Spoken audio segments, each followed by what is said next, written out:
उनके सांसद उनके साथ नहीं रहेंगे। खेल शुरू हो गया है क्या? 3 सांसदों के बारे में बहुत चर्चा है, नित्यानंद राय का नाम आ रहा नहीं, है। आप 3 का बात कर रहे हैं, हम कह रहे हैं कि 5 में से 4 चले जाएंगे, आपको 4 चले जाएंगे। नमस्कार, आप देख रहे हैं 4 PM और मैं हूं अभिषेक मिश्रा। पटना से लेकर दिल्ली तक सियासी खेल जारी है। बिहार की राजनीति में अगले पल क्या खेल हो जाए, बिहार की राजनीति में अगले पल क्या बदलाव हो जाए, कोई गारंटी नहीं है। सुबह से शाम तक बड़ी खबरें, महत्वपूर्ण खबरें और खेल के संकेत देती हुई, खेल का अंदेशा देती हुई खबरें आ रही हैं। तो बिहार में एक बार फिर बड़ी खबरों का मौसम आ गया है। कल देर शाम एक तस्वीर निकलकर सामने आई। भारतीय जनता पार्टी ने या भारतीय जनता पार्टी के बड़े नेता, देश के गृह मंत्री अमित शाह से पूर्व केंद्रीय मंत्री चिराग पासवान के चाचा पशुपति पारस की मुलाकात हुई है। याद रखिए, ये वही पशुपति पारस हैं जिनको निपटाने में कोई कसर भारतीय जनता पार्टी ने नहीं छोड़ी। लोक जनशक्ति पार्टी, माफ कीजिएगा, राष्ट्रीय लोक जनशक्ति पार्टी यानी पशुपति पारस की पार्टी को एक भी सीट नहीं दी।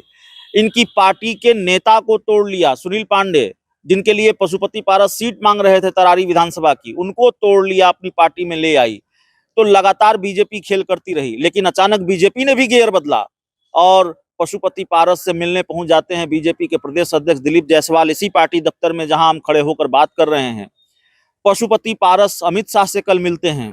तो भारतीय जनता पार्टी भी ऐसा लगता है चिराग के साथ खेल के मूड में है। हमारे साथ राष्ट्रीय लोक जनशक्ति पार्टी के प्रवक्ता चंदन सिंह हैं। बहुत सारी बातें हैं, चिराग पासवान को लेकर भी बात होगी, पशुपति पारस को लेकर भी बात होगी, लेकिन पहली प्रतिक्रिया पशुपति पारस और अमित शाह के बीच जो मुलाकात हुई है उसको लेकर। देखिए, बहुत सकारात्मक मुलाकात है जी। और माननीय प्रधानमंत्री जी के कैबिनेट में देश के यशस्वी गृह मंत्री आदरणीय अमित शाह जी के साथ हमारे नेता आदरणीय पशुपति कुमार पारस जी लगातार काम करते रहे हैं। एक शिष्टाचार मुलाकात थी और इस मुलाकात के कई आयाम हैं, कई मायने हैं।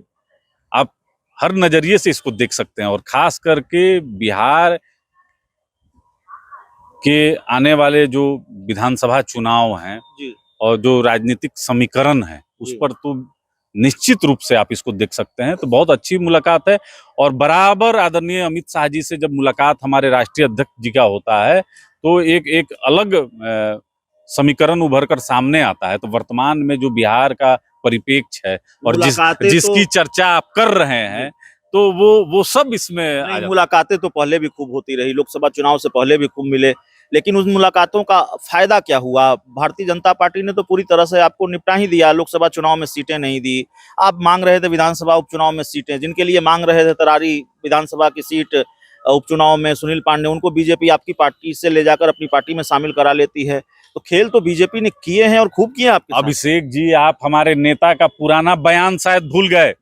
हमारे नेता ने स्पष्ट और कई मंचों पर कहा कि जब तक राजनीति में रहूंगा माननीय प्रधानमंत्री जी के साथ में रहूंगा और जब तक राजनीति में सेवा करता रहूंगा, हाजीपुर की सेवा करता रहूंगा। तो हमारे नेता ने कभी नहीं कहा कि भारतीय जनता पार्टी और एनडीए से बगावत करके निकल जाएंगे। जहां तक बात आपने कहा कि तरारी सीट मांग रहे थे, बिल्कुल सही बात है। आदरणीय सुनील पांडे जी हमारे पार्टी में थे, सेकेंड रनअप थे, तो हम लोग चाहते थे कि उनके तरफ से मिले, लेकिन राजनीति में ये सब भी चलता है।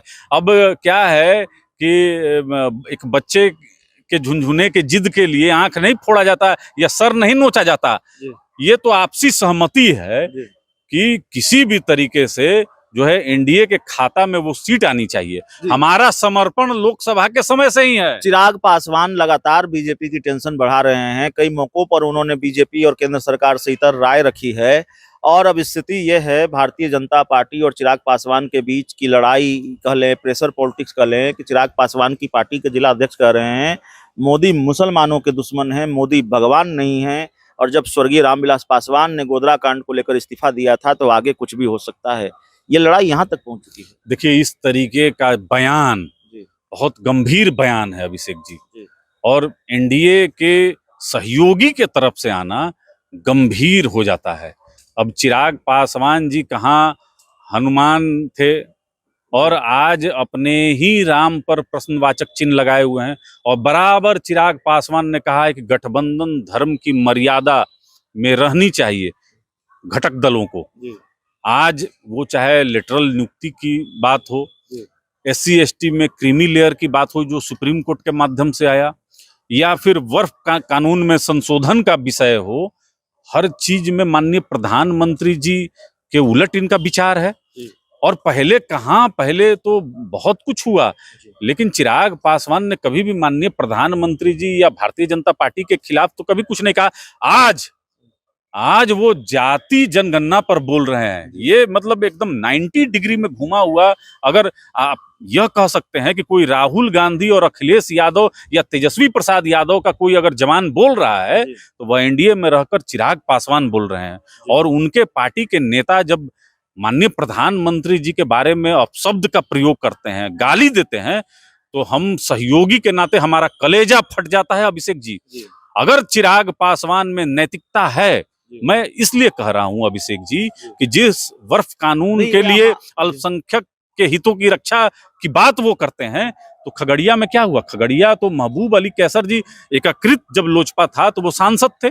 जब आपके खाता में आया तो क्यों नहीं किसी अल्पसंख्यक को आपने चुनाव लड़ाया? तो मीठा मीठा गप गप, तीता तीता थू थू। तो चिराग पासवान का यह दोहरा स्टैंड हम लोग शुरू से जानते थे। आप तो उनकी पार्टी में रहे हैं, आप चिराग पासवान के साथ भी लंबे वक्त तक रहे हैं, तो पार्टी अलग हो गई, फिर बाद में आप भी अलग हो गए चिराग पासवान से। क्यों ऐसा कर रहे हैं? क्या लगता है ये खेल क्या है? चिराग पासवान ने अचानक गियर क्यों बदल लिया मोदी को लेकर, बीजेपी को लेकर? देखिए, महत्वाकांक्षा, जिस चिराग पासवान ने कभी बयान दिया था कि SC ST के जो संभ्रांत लोग हैं उनको आरक्षण छोड़ देना चाहिए, आज चिराग पासवान जाति जनगणना पर बोल रहे हैं। उनको जाति जानने की बहुत उत्सुकता है। ये वही सब विषय हैं अभिषेक जी जो इंडिया गठबंधन के हैं। आप बहुत जल्द देखिएगा कि चिराग पासवान प्रधानमंत्री मोदी जी की नीतियों का विरोध करते हुए इंडिया गठबंधन के पाले में चले जाएंगे। और ये देखिए, स्वर्गीय रामविलास पासवान जी के पुत्र हैं। स्वर्गीय रामविलास पासवान जी अपने मरते दम तक अभिषेक जी 81 करोड़ परिवार के लिए खाद्यान्न की व्यवस्था की, और आदरणीय नरेंद्र मोदी जी का हाथ कभी नहीं छोड़ा।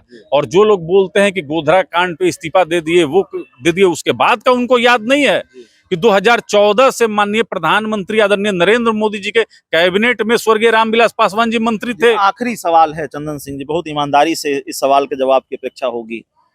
चिराग पासवान की पार्टी के कितने सांसद संपर्क में हैं? 3 सांसदों को लेकर चर्चा है, और बहुत चर्चा है। राजनीति में बिना आग लगे धुआं उठता नहीं है, और जितना धुआं उठ रहा है उतना धुआं तो कम से कम नहीं उठ रहा है। नहीं, देखिए, अब किसके संपर्क में है, क्या संपर्क में है, लेकिन जो थॉट चिराग पासवान का है वो अकेले रह जाएंगे अपने दल में। अपने उनके सांसद उनके साथ नहीं रहेंगे। क्योंकि देखिए, राजनीति जब कोई करता है तो सर्वधर्म की बात करता है। आप जिस प्रधानमंत्री आदरणीय नरेंद्र मोदी जी ने आपको राजनीति में स्थापित किया, आप आज उनको आप विलेन बताने पे उतारू हैं। आपने भारत बंद में सिर्फ नैतिक समर्थन नहीं दिया, आपके कई जिलाध्यक्षों ने आपका झंडा लेकर सड़क पर आम जनों को पीटा। इस तरीके का जो कृत्य है वह एनडीए गठबंधन में कोई भी बर्दाश्त नहीं करेगा। और उसके कार्यकर्ताओं, देखिए, और सवर्ण समाज को जिस तरीके से चिराग पासवान ने बेइज्जत करने का काम किया है, यह भी समाज इनको खेल शुरू हो गया है क्या? 3 सांसदों के बारे में बहुत चर्चा है, नित्यानंद राय का नाम आ रहा है। आप 3 का बात कर रहे हैं, हम कह रहे हैं कि 5 में से 4 चले जाएंगे, आपको 4 चले जाएंगे, और एक अकेले रह जाएंगे। चलिए, तो बड़ी खबर दे रहे हैं, बड़ा दावा कर रहे हैं चंदन सिंह। इस पूरी रिपोर्ट में इतना ही। बहुत बहुत धन्यवाद।